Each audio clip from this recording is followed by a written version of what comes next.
Sa tindi ng init ngayon, karamihan na nasa bahay at opisina ay di na komportable. Posible pang makadehydrate at ma-heatstroke ka kapag di mo nakayanan ang sidhi ng klima na ito. Kaya tuloy mapaisip ka na lang na pumunta sa isang karwasyan at maligo. May napuntahan akong isang simple at magandang lugar na pwede kang mag-relax at mamasyal with the nature. Malapit lang ito at swak sa budget mo at madaling puntahan. Dahil swak sa budget ng pamilya, barkada at office mates, dinarayo na rin ito ng taga-ibang lugar at turista para mag-relax, maligo at syempre mag-mekos-mekos na rin. Noong first time kong makarating dito, ay di maganda ang panahon. Sinalubong tayo ng ulan at baha, kaya ang magandang ilog naging kulay tsokolate. Pero ganun pa man, di pa rin mabilang ang mga taong pumasyal, bumisita at naligo sa ilog na ito kahit ganito ang panahon. Kaya nagpasya tayong bumalik ulit sa lugar na ito sa pangalawang pagkakataon para lang makita ang kagandahan ng ilog na ito na hindi binabaha at hindi inuulan.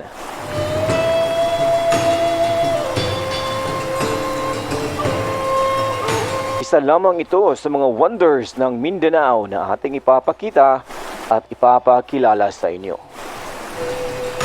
Ito nga pala si Sir Timoy, ang may-ari ng lugar na ito.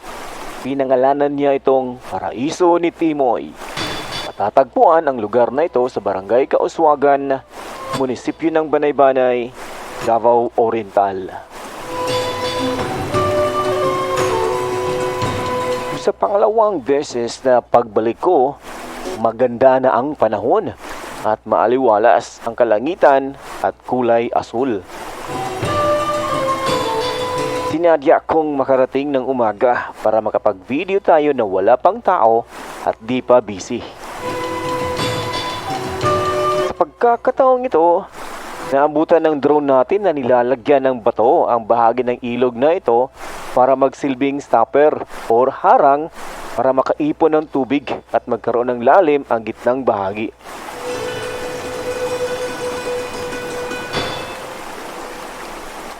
Napakalinaw at napakalinis talaga ng ilog dito. At syempre, malamig. Kaya nga kahit maaraw man, di mo mararamdaman ito kapag nasa ilog ka na at naliligo.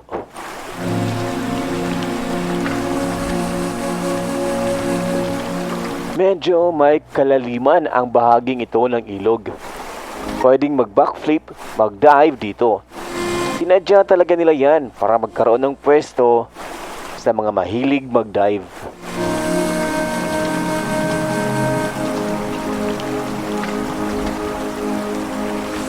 Makalipas ang ilang oras, mga ka-wonder, eto na, biglang dumagsa ang mga turista, ang mga tao na gustong magtampisaw at maligo sa Paraiso ni Timoy.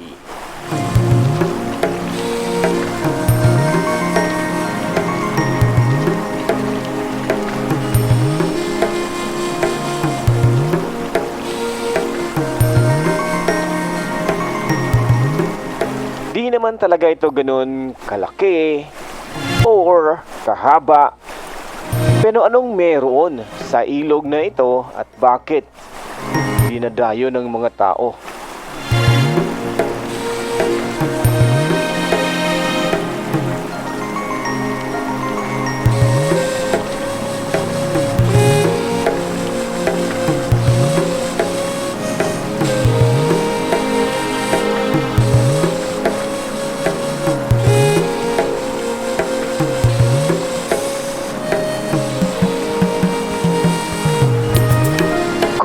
Mapapansin niyo ang mga punong kahoy sa gilid ng ilog. Ito ang nagsisilbing shades, nagbibigay ng lilim at lamig sa Paraiso ni Timoy.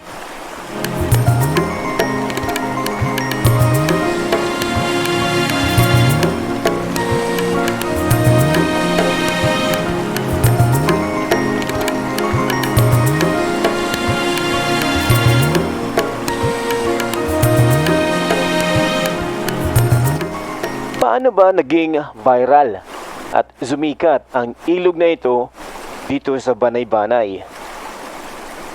Sa panahon ng pandemya o COVID, ipinagbabawal ang paglabas at pagpunta sa ibang lugar at ang pagpasok sa mga mamahaling beach resort at mall. Kaya ang mga tao na nakatira dito naghahanap ng lugar na kung saan pwede silang makapag-relax kasama ang pamilya. At eto na nga, na-discover ang lugar na ito na pwede palang maging outlet ng kasiyahan at maging resort pang pamilya muna sa umpisa.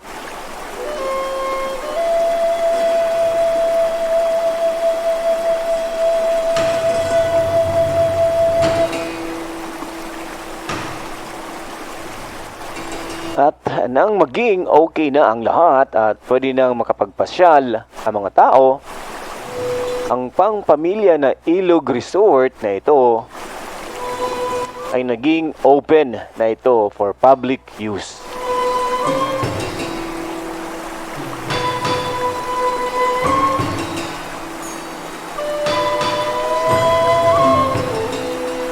Pagkatapos ng pandemya hanggang ngayon, walang hinto ang pagbisita, pagpunta at pagligo ng mga tao na nagmula pa sa iba't ibang lugar.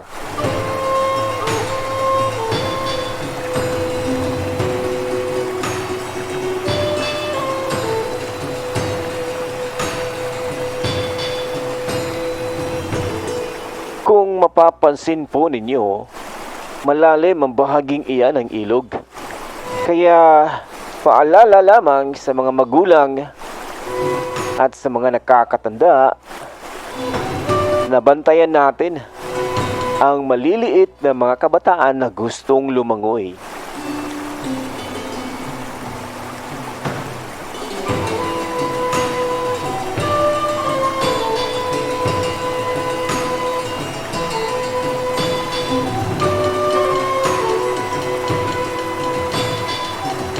Sulit po talaga ang pagpunta niyo sa lugar na ito. Wala pong entrance fee na babayaran.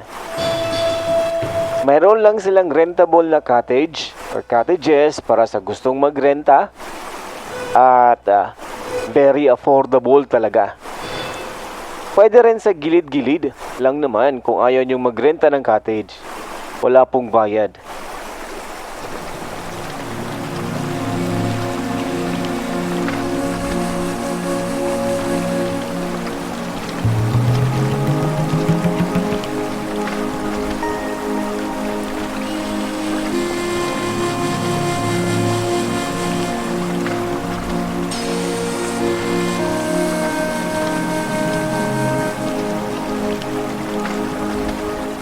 Kung hanap niyo ay ganitong outing at lakwatsa at hindi kayo masilan sa katawan, pwede kayo dito.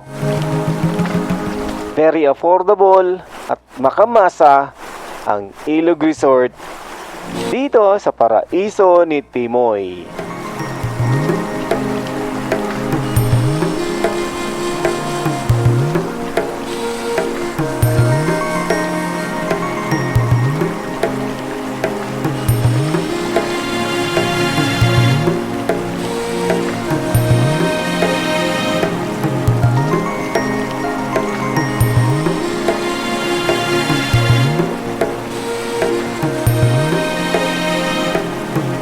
Mapapansin nyo, padami ng padami ang naliligo ngayon sa Paraiso ni Timoy.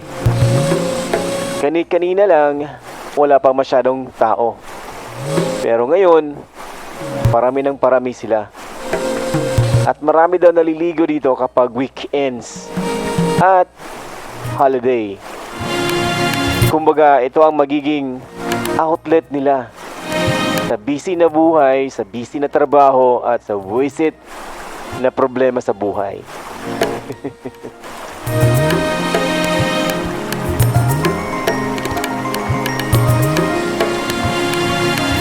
Shout out pala natin muna ang mga friend natin na nakilala dyan sa Kauswagan. Yung may-ari ng Paraiso ni Timoy, boss, maraming salamat sa oras at sa pag-allow na makapag-video. At sa mga gustong magpa-shoutout, mag-comment lang po kayo para sa next video, shoutout namin kayo.